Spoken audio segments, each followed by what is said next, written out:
साइकोलॉजिया शब्द की उत्पत्ति किस भाषा से हुई है? लैटिन भाषा से। लैटिन भाषा से। लैटिन भाषा का साइकी का अर्थ होता है आत्मा। क्या होता है? आत्मा। वर्तमान में शिक्षा मनोविज्ञान का अध्ययन किया जाता है। किसका? आत्मा का, नहीं, मानव के व्यवहार का। मानव के व्यवहार का। वर्तमान समय में मनोविज्ञान है व्यवहार का मनोविज्ञान। निम्नलिखित में से शिक्षा मनोविज्ञान के संदर्भ में कौन सा सही नहीं है? पहले बात तो आत्मा के विज्ञान के रूप में, तर्क के रूप में, मस्तिष्क के विज्ञान के रूप में, चेतना के विज्ञान के रूप में,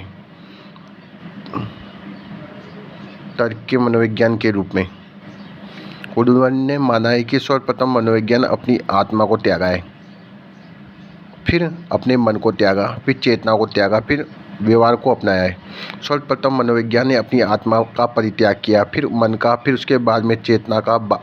अब वो व्यवहार की विधि को स्वीकार करता है। ये कथन किसने कहा? ये कथन कहा है वुडवर्ड ने के द्वारा। जेपी ओसन के अनुसार मनोविज्ञान का अध्ययन है व्यवहार का। किसका अध्ययन है? व्यवहार का अध्ययन है। मनोविज्ञान का व्यवहार का शुद्ध विज्ञान है।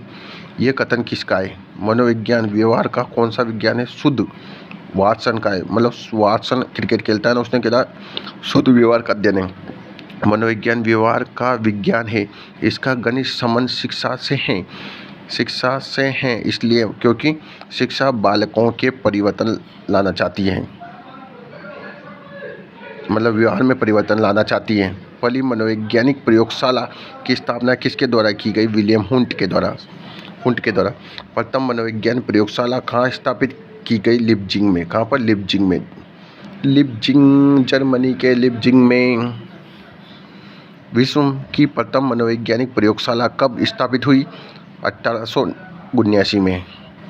जर्मनी में विल्हेम हुंट जाने जाते हैं पहली मनोवैज्ञानिक प्रयोगशाला के खोले जाने के कारण। शिक्षा मनोविज्ञान का पितामह कहा जाता है थॉर्नडाइक को, E.L. थॉर्नडाइक को। किसको? E.L. थॉर्नडाइक को कहा जाता है। प्रिंसिपल ऑफ साइकोलॉजी नामक पुस्तक के लेखक है विलियम जेम्स, मतलब जम लगा दी पुस्तक के ऊपर। शिक्षा मनोविज्ञान की वह शाखा है जो सीखने एवं शिक्षण एवं सीखने से संबंधित है। सीखो को कौन? स्किन टच कर। शिक्षा मनोविज्ञान के अंतर्गत शिक्षा से संबंधित संपूर्ण व्यवहार और व्यक्तित्व आ जाता है। यह परिभाषा किसके द्वारा दी गई? ये स्किनर, मतलब स्किन टच करी ना, जिससे पता लग जाओगे कि शिक्षा मनोविज्ञान के अंदर शिक्षा से संबंधित संपूर्ण व्यवहार के बारे में पता लग जाता है। किसके अनुसार? शिक्षा मनोविज्ञान के व्यक्ति के जन्म से लेकर वृद्धावस्था तक सीखने एवं संबंधित अनुभवों का वर्णन की व्याख्या की करो के अनुसार। कौवाना जन्म से लेकर वृद्धावस्था तक सीखी। शिक्षा मनोविज्ञान शैक्षिक परिस्थितियों के मनोवैज्ञानिक पक्षों का अध्ययन है। ये परिभाषा किसने दी? ट्रो ने। शिक्षा मनोविज्ञान शैक्षिक परिस्थितियों के मनोवैज्ञानिक पक्षों का।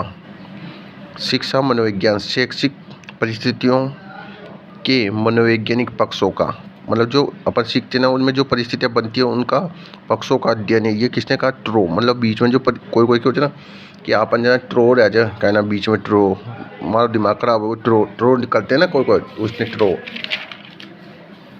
शिक्षा मनोविज्ञान शिक्षा का विज्ञान है। ये परिभाषा किसके द्वारा दी गई? शिक्षा मनोविज्ञान शिक्षा का विज्ञान है। पिल्ला ने दे दी। शिक्षा मनोविज्ञान शिक्षा का विज्ञान है। कितने की? पिल्ला या पिलना। ये किसने कहा था कि शिक्षा मनोविज्ञान शैक्षिक अभिवृद्धि और विकास का व्यवस्थित अध्ययन है? J.A. स्टीफन, मतलब स्टीफन ने बोला। स्टीफन आता है क्रिकेट खेलता था, जिसने कहा कि मनोविज्ञान शैक्षिक अभिवृद्धि और विकास से, मतलब आप खेलोगे तो अभिवृद्धि होगा, विकास होगा। शैक्षिक जो पढ़ोगे तो शिक्षा मनोविज्ञान शैक्षिक अभिवृद्धि और विकास है। स्टीफन, मतलब स्टिक से खेलोगे तो तुम्हारा वृद्धि और विकास होगा। वृद्धि और विकास होगा। वृद्धि और विकास शिक्षा मनोविज्ञान वैज्ञानिक विधि से प्राप्त किए जाने वाले मानव प्रतिक्रियाओं के उन सिद्धांतों का प्रयोग प्रस्तुत करता है जो शिक्षण और अधिगम को प्रभावित करता है। ये कथन किसका है? Alice Crow. मतलब शिक्षा मनोविज्ञान वैज्ञानिक विधि से प्राप्त किए जाने वाले मानव प्रतिक्रिया के सिद्धांतों को प्रयोग को प्रस्तुत करता है। मतलब प्रयोग मानव जना जो प्रयोग करेगा ना, कौन का? हास का एलिस हास करो, एलिस असो हास तो वो करो, एलिसरो। मनोविज्ञान शिक्षक को अनेक धारणाओं और सिद्धांतों को प्रदान करने तथा उसकी उन्नति के योग देता है। ये कथन किसका है? कुपुस्वामी मतलब तमिलनाडु के आड़ियो स्वामी जी। मनोविज्ञान है ना, क्या नाम, शिक्षक को अनेक धारणा तथा सिद्धांतों को प्रदान करने तथा उन्हें उन्नति के योग देता है। मतलब शिक्षक को बना अनेक सारी धारणा बनाओ जो स्वामी जी बनाओ जो। मनोविज्ञान की निम्न शाखाओं में से अनुप्रयुक्त शाखा मनोविज्ञान की कौन सी है? शिक्षा मनोविज्ञान। कौन सी है? शिक्षा मनोविज्ञान। शिक्षा मनोविज्ञान है अनुप्रयुक्त शाखा, जिसे व्यवहारिक शाखा बोला जाता है। अनुप्रयुक्त शिक्षा मनोविज्ञान के किस पक्ष से संबंधित है? व्यवहारिक मनोविज्ञान से। व्यवहार करोगे जिससे मतलब है, सिद्धांत से मतलब को व्यवहार से जो कि शिक्षा मनोविज्ञान की शाखा है व्यवहारिक मनोविज्ञान की। कौन सी? व्यवहारिक मनोविज्ञान की। निम्न में से कौन सा मनोविज्ञान के अंतर्गत नहीं आता है? अब आता है, देखो। पहले बात तो असामान्य मनोविज्ञान आता है। मनोविज्ञान के अंदर औद्योगिक आता है और पशु आती है, पशु मनोविज्ञान आती है, और आर्थिक मनोविज्ञान नहीं आती है। निम्नलिखित में से कौन सा शिक्षा मनोविज्ञान का विशेषता नहीं है? शिक्षा मनोविज्ञान की विशेषता नहीं है। शिक्षा मनोविज्ञान का मुख्य केंद्र मानव है। सही है। शिक्षा मनोविज्ञान की शैक्षिक परिस्थितियों में मानव का व्यवहार का अध्ययन किया जाता है। सही है। शिक्षा मनोविज्ञान शिक्षण अधिगम प्रक्रिया को सरल एवं प्रस्तुत करता है। सही है। शिक्षा मनोविज्ञान का मुख्य केंद्र दर्शन शास्त्र का अध्ययन है। ये गलत है। शैक्षिक मनोविज्ञान का क्षेत्र नहीं है।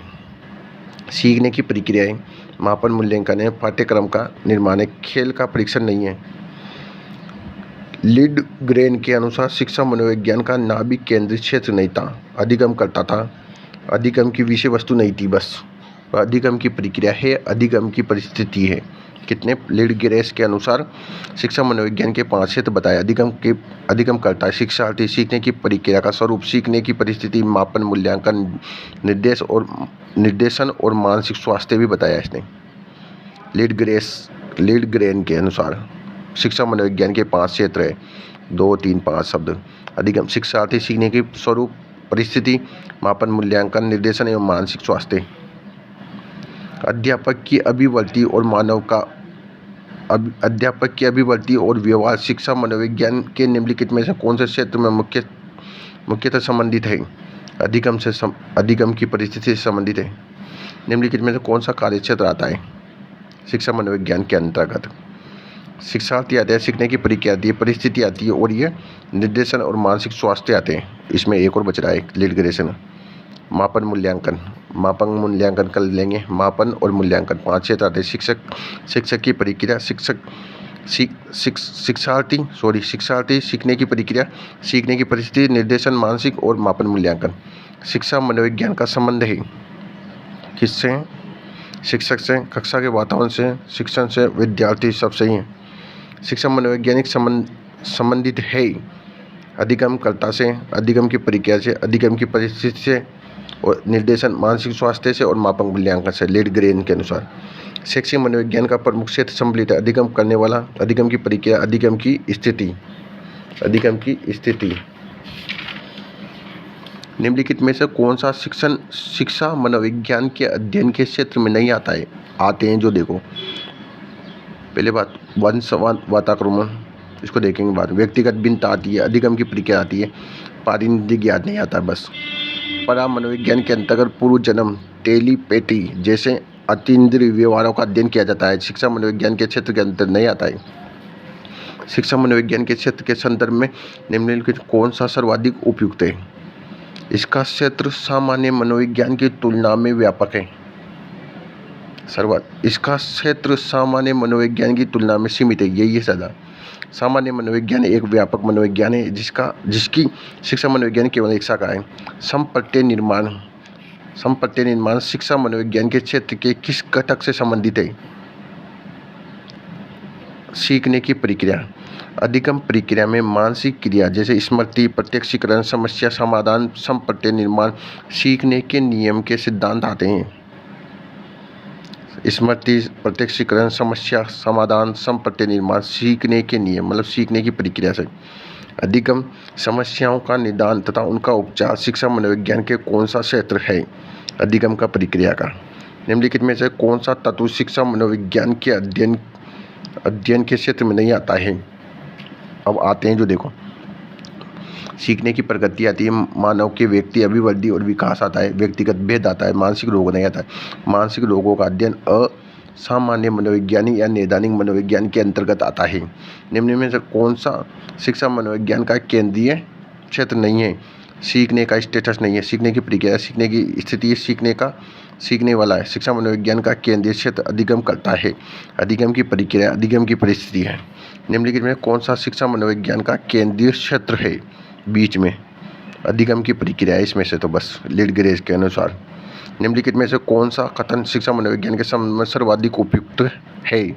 शिक्षण, अधिगम, अधिगम की प्रक्रिया का अध्ययन। अधिगमकर्ता और अधिगम की प्रक्रिया को प्रभावित करने वाला कारक, यह शिक्षा मनोविज्ञान का कौन सा केंद्रीय क्षेत्र मुख्य संबंधित है? मतलब अधिगम की परिस्थिति है सबसे, अधिगमकर्ता के व्यक्ति से, अधिगमकर्ता के विकास से, शिक्षक के व्यक्तित्व से, अधिगम परिस्थिति से। अधिगमकर्ता और अधिगम की प्रक्रिया को प्रभावित करने वाला कारक कौन सा है? यह शिक्षा मनोविज्ञान के लिए कौन सा केंद्रीय क्षेत्र मुख्यतः संबंधित है? अधिगम परिस्थिति है सबसे सर्वाधिक।